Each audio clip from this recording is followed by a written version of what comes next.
الله الرحمن الرحيم.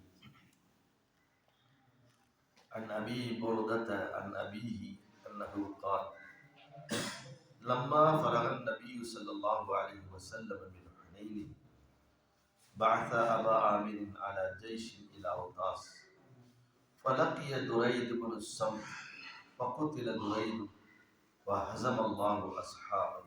فقال أبو موسى: وبعثني مع أبي عامر. قال: فرمي أبو عامر في ركبته، رماه رجل من بني جحيم بسهم. الحديث. Abu புரைதா அவர்களுடைய தந்தை Abu மூசா அல் அஷ்அரி ரலியல்லாஹு தஆலா அவர்கள் அறிவிக்கின்றார்கள், நபிகள் ஸல்லல்லாஹு அலைஹி வஸல்லம் அவர்கள் ஹுனைனுடைய போர் முடிந்ததற்கு பின்பு அபூ ஆமிர் என்பவரை அவுத்தாஸ் என்ற ஒரு போரின் தளபதியாக அறிவித்தார்.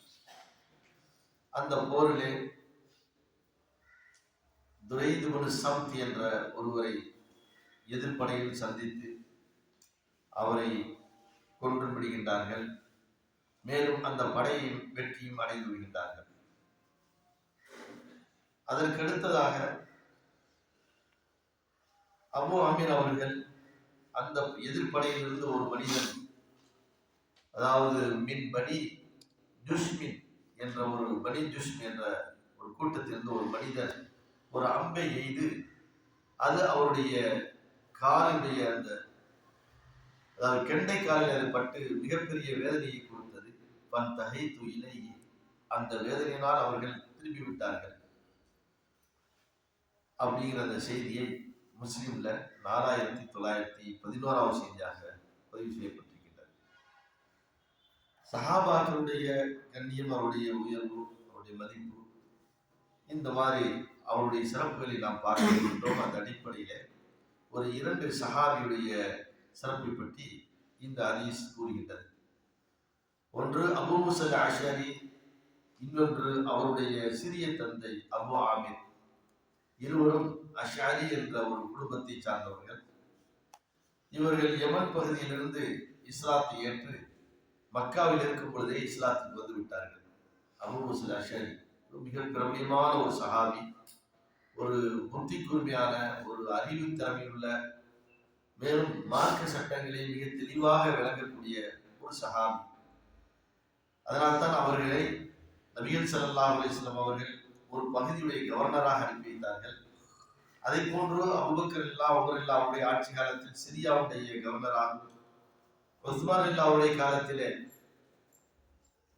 அதாவது ஈராக் பகுதியுடைய கவர்னராகவும் ஆக்கினார்கள். அந்த மாதிரி ஒரு தலைமைத்துவத்திற்கு சிறந்த சஹாபி, கல்விமான் அது அபூ மூஸா அல் அஷ்அரி அவர்களும் அவருடைய சிறிய தந்தை அபூ ஆமிர் இவர்களும் ஒரு சிறந்த சஹாபி, ஒரு பெரிய போர் வீரர். இந்த இருவரும் இஸ்லாத்திற்கு வருகின்றார்கள். அதை போன்று அவருடைய தாயும் இஸ்லாத்தை தழுவினார். அபூ மூஸா அல் அஷ்அரியுடைய தாயும் இஸ்லாத்தை தழுவினார்கள். ஹிஜ்ரத்திற்கு பின்பு மதீனாவில் இறந்து விடுகிறார்கள். இவர்கள் அதாவது நஜ்ஜாஷிங்கிற பகுதிக்கு போனதாக ஒரு செய்தி இருக்கின்றது. இன்னும் சிலர்கள் சொல்கின்றார்கள் இஸ்லாத்தை ஏற்பதற்கு பின்பு அவருடைய பகுதியான யமன் பகுதிக்கே சென்று விட்டதாகும். நபிகள் ஸல்லல்லாஹு அலைஹி வஸல்லம் அவர்கள் ஹிஜ்ரத் செய்து மதீனாவிற்கு வந்ததற்கு பின்பு கைபருடைய போருடைய அந்த காலகட்டத்தில் மீண்டும் மதீனாவிற்கு வந்து சேர்ந்து விட்டார்கள். இவர்கள் ஹுனைன் போருங்கிறது மக்காவிலிருந்து திரும்பி ஃபதே மக்காவை வெற்றி அடைந்ததற்கு பின்பு திரும்பி வருகின்ற இடத்திலே ஒரு ஹுனைன்கிற போர் நடக்கின்றது. அந்த போரில் வெற்றி அடைகின்றார்கள். அதெல்லாம் முடிந்ததற்கு பின்பு அதற்கடுத்து ஒரு அவுத்தாஸ்ங்கிற ஒரு இடம் இருக்கிறது, தாய்ப்புக்கும் ஹுனைனுக்கும் இடையில். அந்த அவுத்தாஸ்ங்கிற இடத்திற்கு அபூ ஆமிர் என்பவரை அமீராக ஆக்கி அந்த போர் தளபதியாக அனுப்புகின்றார்கள். அங்கே அந்த போரிலே வெற்றியும் அடைகின்றார்கள். ஆனால் அந்த போரில் வெற்றி அடைந்ததற்கு பின்பு எதிர்ப்படையிலிருந்து ஒருவன் என்ன செய்கின்றார், பின்பக்கமாக அவருடைய அந்த கெண்டக்காலிலே அம்பை எய்து அது விஷம் தோய்ந்த அம்பு. ஆனால் அது அவர்களுக்கு மிகப்பெரிய வேதனையை கொடுத்து அதனாலே அவர்கள் இறந்து விடுகின்றார்கள் அபூ ஆமிர் என்பவர்கள். அப்பொழுது அந்த அபூ ஆமிர் அவர்கள் சொல்கின்றார்கள், எனது அருமை அண்ணன் சகோதரின் மகனே அபூ மூஸா அவங்க சிறிய தந்தை தான். அபூ மூஸாவை பார்த்து சொன்னாங்க, இந்த மாதிரி இந்த செய்தியை நபிகள் ஸல்லல்லாஹு அலைஹி வஸல்லம் இடத்தில் நீங்கள் எத்தி வைத்து விடுங்கள். போருக்கு போனோம், வெற்றி அடைந்து விட்டது. திரும்பி வருகின்ற நேரத்தில் ஒரு எதிரி என்ன செய்து விட்டான், தாக்கி இந்த மாதிரி செய்து விட்டான். இந்த செய்தியை சொல்லி நான் சலாம் சொன்னதாக சொல்லுங்கள், அடுத்ததாக எனக்காக பாவ மன்னிப்பு தேட சொல்லுங்கள். சஹாபி சொல்லிவிட்டார். அதற்கு அடுத்ததாக அபூ மூஸா அஷ்அரி அவர் கேட்கிறாங்க, உங்களை கொண்ட ஆள் யாருன்னு கேட்கும்போது அந்த அபூபக்கர் நபர் அவன். இவங்க என்ன செய்யறாங்க, அவரை எதிர்த்து போகும்பொழுது அவன் புறமுது காட்டி ஓடுகின்றான். அப்பொழுது அபூ மூஸா அஷ்அரி அவர் சொல்கிறார்கள், இது அரபு மக்களுக்கு உண்டான குணம் அல்ல அப்படின்னு சில கவிதைகளை பாடுகின்றார். அதாவது அரபு உண்டான குணம் என்னவென்றால் எதிரி எதிராக நேருக்கு நேராக போர் செய்வதுதான் ஒரு வீரனுடைய அடையாளத்தை தவிர நீ புறமுது காட்டி ஓடுவது உன்னுடைய வீரத்துக்கு அழகில்லை அப்படின்னு அந்த கவிதையில பாடத்தோட அப்படி திரும்பிட்டேன் சார். 2 பேருக்கும் போர் நடக்குது. போர்ல அந்த எதிரி கொல்லப்படுகின்றார். அதற்கு அடுத்துதான் திரும்பி வரும்பொழுது இவர்கள் அந்த வேதனையிலேயே என்ன செய்கிறார்கள், இறந்து விடுகின்றார்கள் அபூ ஆமீர் என்பவர். இந்த செய்தியை சொல்வதற்காக நபிகள் ஸல்லல்லாஹு அலைஹி வஸல்லம் இடத்துல வருகின்றார்கள். வந்து இந்த மாதிரி சலாம் சொல்லி உங்களுக்கு சலாம் சொன்னார்கள், அவர்கள் இறந்து விட்டார்கள். என்னுடைய தந்தையின் சகோதரர் அபூ ஆமீர் என்பவர் இறந்து விட்டார்கள், அவர்களுக்காக பாவ மன்னிப்பு கேளுங்கள் அப்படிங்கிறாங்க. உடனே நபிகள் ஸல்லல்லாஹு அலைஹி வஸல்லம் என்ன செய்யறாங்கன்னா தன்னுடைய 2 கைகளையும் ஏந்தி, அதாவது ஒளி செய்கின்றார்கள். ஒளி செய்து விட்டு தன்னுடைய 2 கைகளையும் ஏந்தி அல்லாஹ்விடத்திலே அவர் துஆ செய்கின்றார்கள்.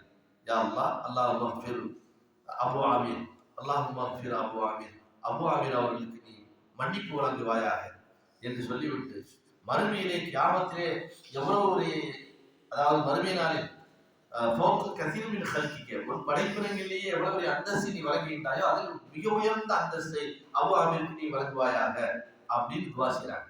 அப்பொழுது அங்கே நின்று கொண்டிருந்த அபூ மூஸா அஷ்அரி சொல்றாங்க, அல்லாஹ்வுடைய தூதரை எனக்கும் துஆ செய்யுங்க. உடனே அல்லாஹ்வுடைய தூதர் ஸல்லல்லாஹு அலைஹி வஸல்லம் அவங்க என்ன செய்றாங்க, துஆ செய்கிறார்கள். அல்லாஹும்ம மக்ஃபிர் லி அப்துல்லாஹி இப்னு கைஸ், அவருடைய சொந்த பேர் அப்துல்லா.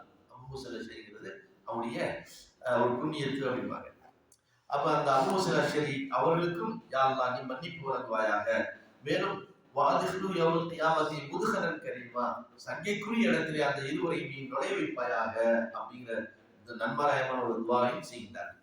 என்ன என்றால் அந்த 2 சஹாபிகளுடைய சிறப்புகளை பற்றி நாம் பார்க்கும் பொழுது போர்க்களத்தில் கலந்து கொள்கின்றார்கள். அவர்கள் அரபு அந்த மக்காவை சார்ந்தவர் அல்ல, வெளிப்பகுதியிலிருந்து யமன் பகுதியிலிருந்து வந்தவர்கள் இஸ்லாத்தை ஏற்கின்றார்கள். இஸ்லாத்துக்காக தங்களுடைய உயிர்களை தியாகம் செய்கின்றார்கள்.